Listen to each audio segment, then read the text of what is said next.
ゆっくり解説。愛の嵐の衝撃は永遠に。見る者を虜にする魔性の瞳。シャーロット・ランプリング伝説の傑作ベスト10。ねえマリサ、世の中には美人女優って言葉だけじゃとても表現しきれない、特別なオーラを持った人っているわよね。ああ、いるな。その瞳に見つめられると、まるでこっちの心の中まで全部見透かされちまうような、氷のようにクールでありながら、内に秘めた情熱を感じさせる女優がいたんだぜ。英国が生んだ孤高の至宝、シャーロット・ランプリングだ。シャーロット・ランプリング、なんだか氷みたいにクールで、とってもミステリアスなイメージがあるわ。特に愛の嵐っていう映画が、ものすごい衝撃作だったって話は聞いたことがあるわよ。その通りだぜ。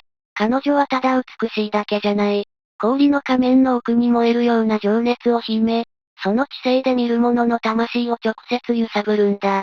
というわけで今回は、そんな彼女の伝説的なキャリアから、時代を超えて輝きを放つ傑作を10本、ランキング形式で紹介していくぜ。わあ、楽しみね。あなたの心に残る一本は果たしてランクインしているでしょうか？伝説の女優の奇跡、じっくりと見届けましょう。第10位。未来惑星ザルドス。1974。いよいよランキングの発表ね。記念すべき第10位はどんな作品なのかしら？おう、早速行くぜ。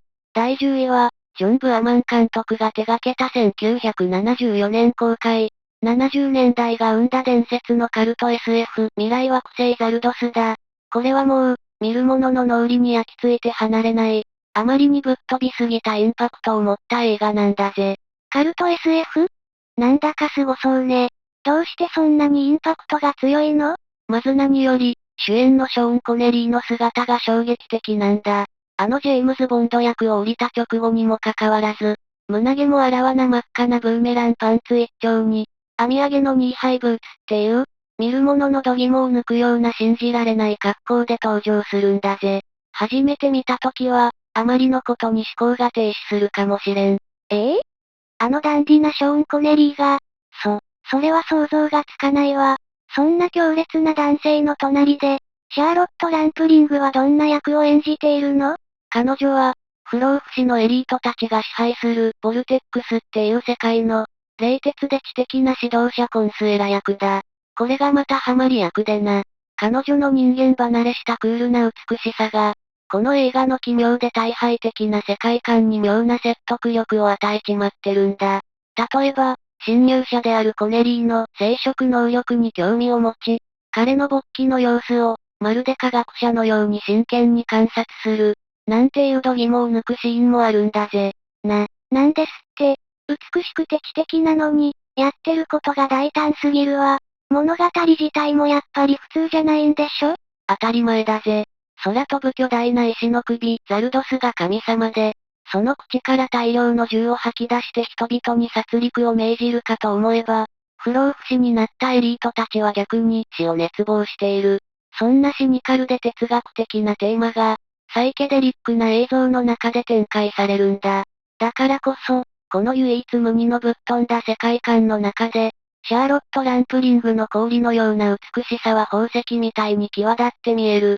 彼女のミステリアスな存在感が、このカルト SF のアイコンとして、見る者の脳裏に深く焼き付く一作なんだぜ。まさに伝説の幕開けにふさわしい一作なんだぜ。第9位。マックス・モン・アムール。1986。第9位は、日本のすごい監督の作品なのよね。どんな内容なのかしら？第9位は日本の巨匠大島渚監督が、単身フランスに乗り込んで作り上げた衝撃作、マックス・モン・アムールだぜ。スタッフもキャストも監督以外は全員外国人という、純粋なフランス映画なんだ。妻の愛人がチンパンジー。っていう、ものすごくシュールな設定よね。シャーロット・ランプリングは、そんな難しい役をどう演じたの？そこが彼女のすごいところなんだぜ。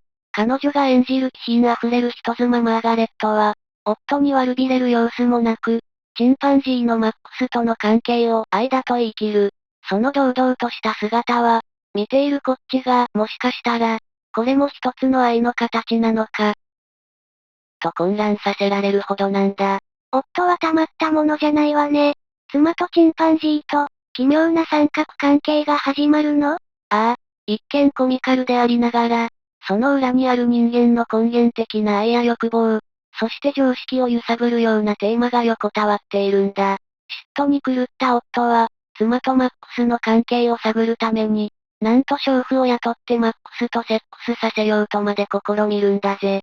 そんな競争的な日常が、どこか淡々と、ユーモラスに描かれていくのが大島監督らしいところだな。もう何が何だかわからない世界ね。でも、ただの奇妙なコメディで終わらないんでしょ？ああ、この映画の真髄はラストにある。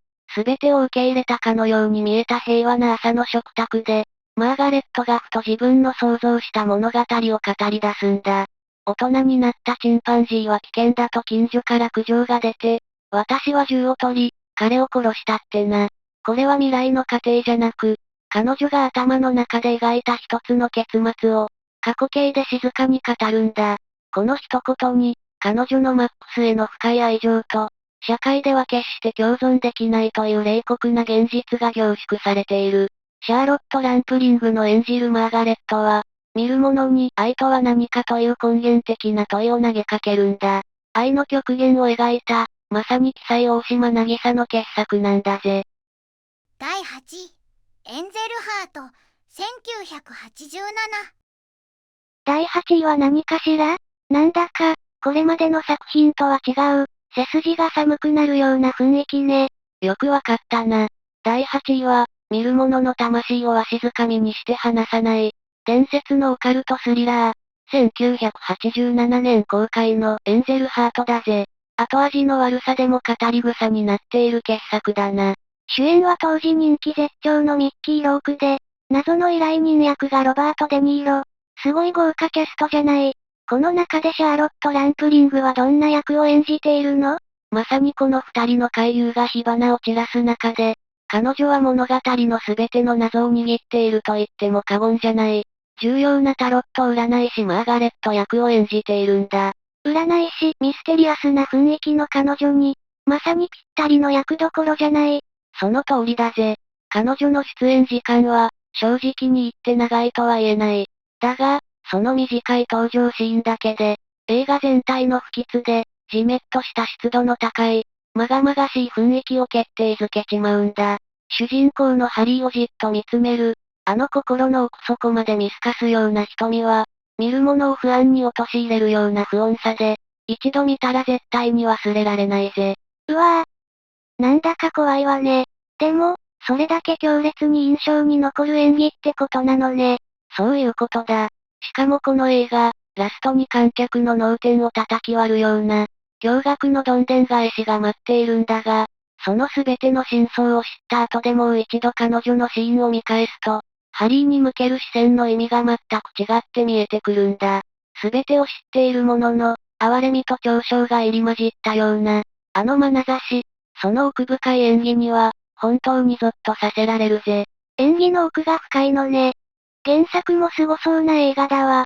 ああ、原作はウィリアム・ローツバーグの落ちる天使っていう傑作のワール小説なんだが、その内容があまりにも凄惨すぎて、アメリカ本国では廃刊運動まで巻き起こったほどの、曰く付きの問題作なんだ。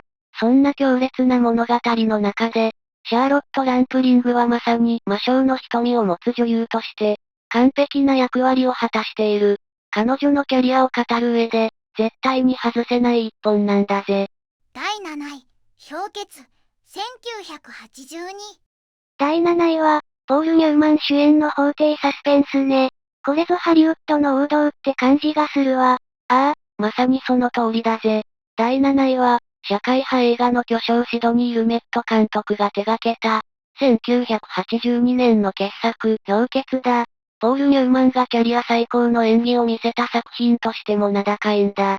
酒に溺れたダメ弁護士が、正義のために巨大な権力に立ち向かう。まさに男のロマンね。シャーロット・ランプリングは、どんな役で彼を支えるのかしら？そこがこの物語の、ビターで大人なところなんだぜ。彼女が演じるのは、主人公フランクの前にふらりと現れる謎の美女、ローラ。孤独な彼の心を癒す救いの女神のように見えるんだが、その正体は、なんと敵側の弁護士に雇われたスパイだったんだ。一番信じていた人に裏切られるなんて。じゃあ、彼女はただの悪女ってこと？いや、そう単純じゃないのがこの映画の深いところなんだ。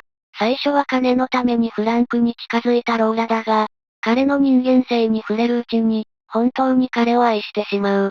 だからこそ、スパイである自分と、彼を愛する自分の間で激しく苦悩することになるんだ。この複雑な女心を、シャーロット・ランプリングが、少ないセリフとあのミステリアスな瞳だけで見事に表現しているんだぜ。切ないわね。二人の関係は、結局どうなってしまうの？すべてを知ったフランクは、法廷では勝利を収めるが、ローラを許すことはできない。そして、映画は最後のシーンを迎えるんだ。一人、事務所のデスクに座るフランク。そこに、一本の電話が鳴り響く。彼は受話器を見つめるが、決して取ろうとはしないんだぜ。あの電話は、ローラからのものだったのか。もしそうだとして、彼はこれから彼女を許すことができるのか。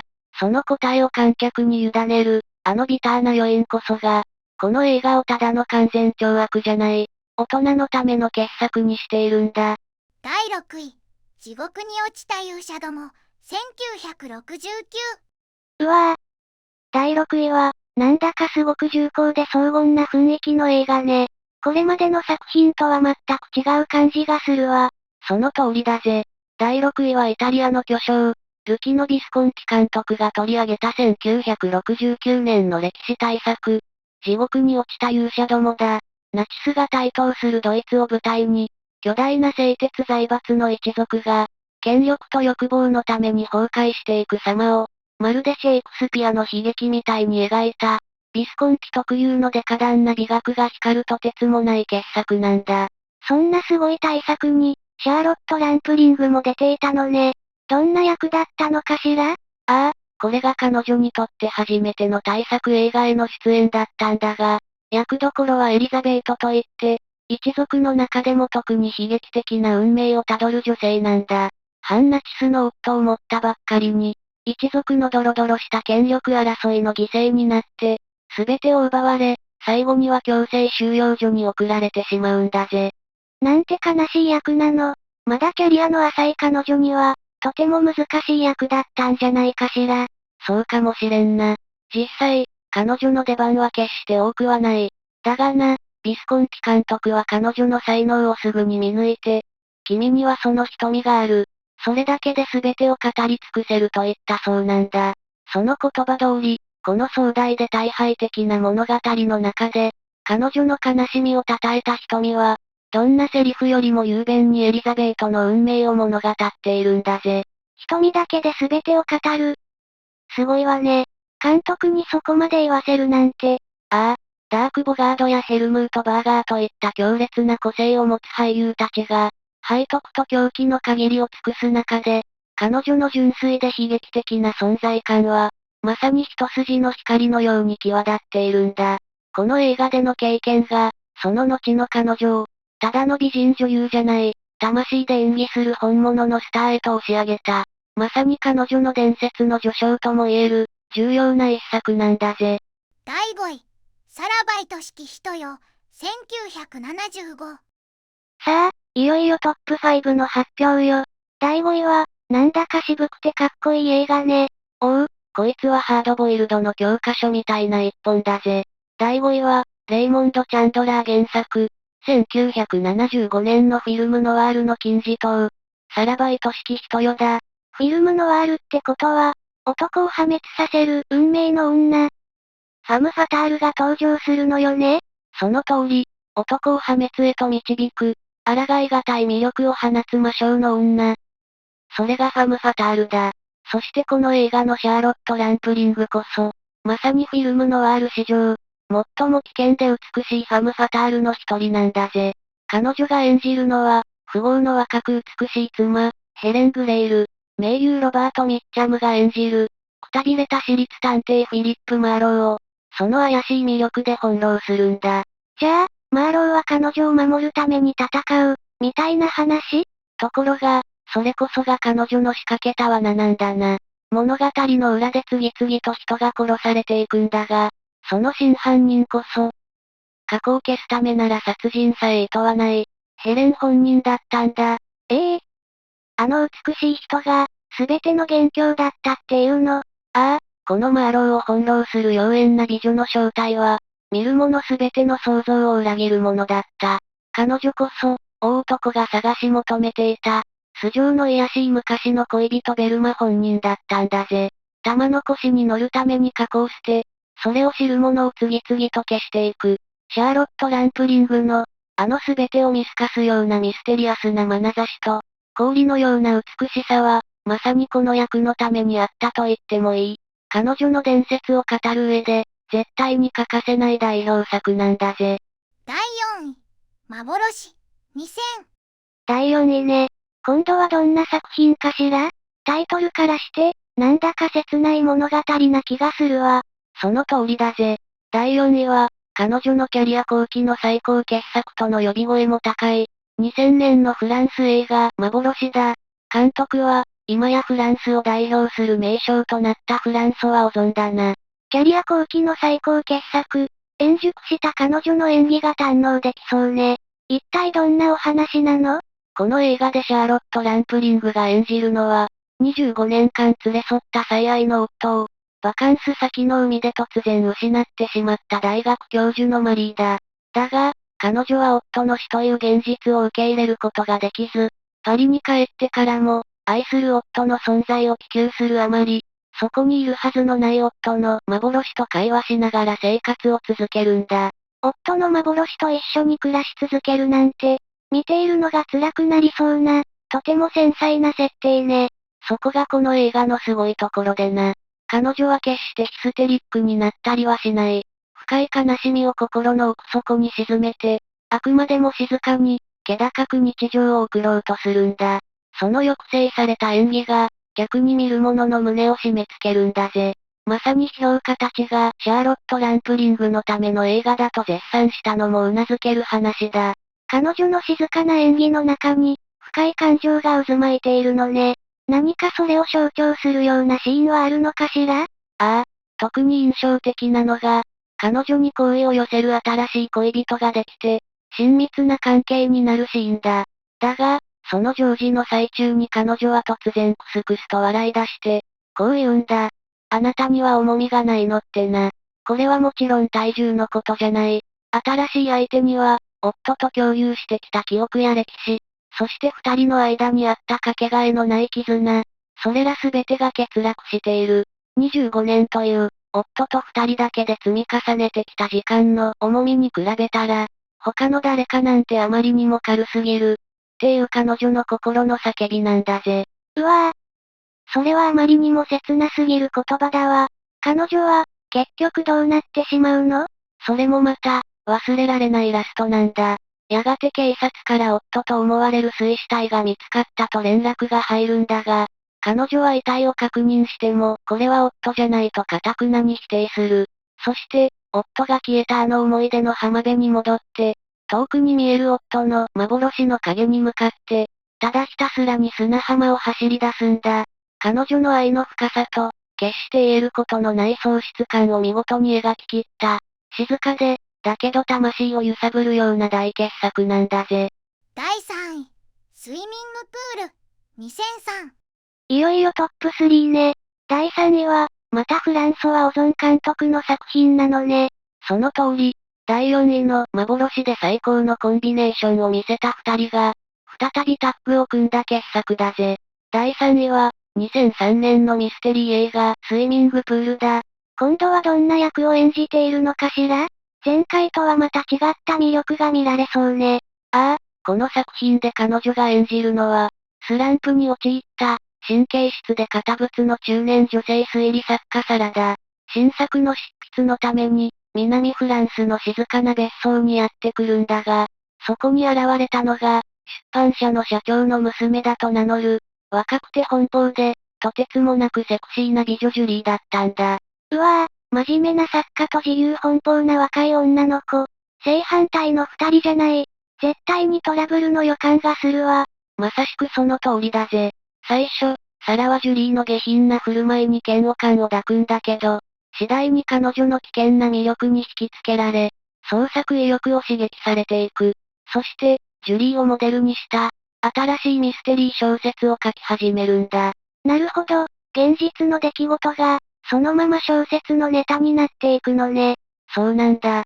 だが、物語はそこから急展開する。なんとジュリーが男を殺してしまい、サラは彼女に協力して死体を庭に埋める、という共犯関係になるんだぜ。しかし、この映画が本当に恐ろしいのはここからだ。映画の最後、観客はこう思うことになる。そもそも、ジュリーという女性は本当に実在したのか？彼女の周りで起こった事件は、本当に現実だったのか？もしかしたら、すべてはスランプに陥った作家サラが生み出した、危険な妄想だったのかもしれない、とな。じゃあ、殺人事件も全部、どこまでが現実で、どこからが創作なのか、わからなくなっちゃうわ。それこそが小園監督の狙いさ。現実と虚構が曖昧に溶け合っていく中で、創作という行為の危険性や、物語が生み出される過程そのものを観客に問いかけるんだ。創作のために狂気を帯びていく作家の心理を、シャーロット・ランプリングが円熟の演技で完璧に表現しているんだ。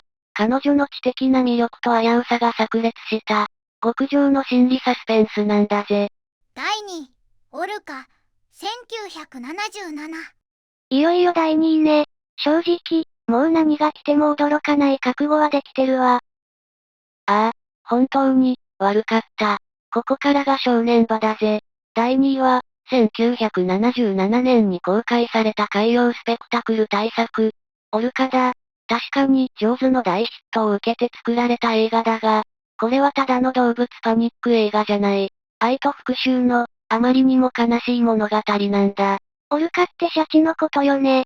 上手のアユーっていうイメージが強いけど、そんなに物語性が高いの？ああ、この映画が他の作品と決定的に違うのは、人間を襲うオルカが、単なるモンスターじゃないってことなんだ。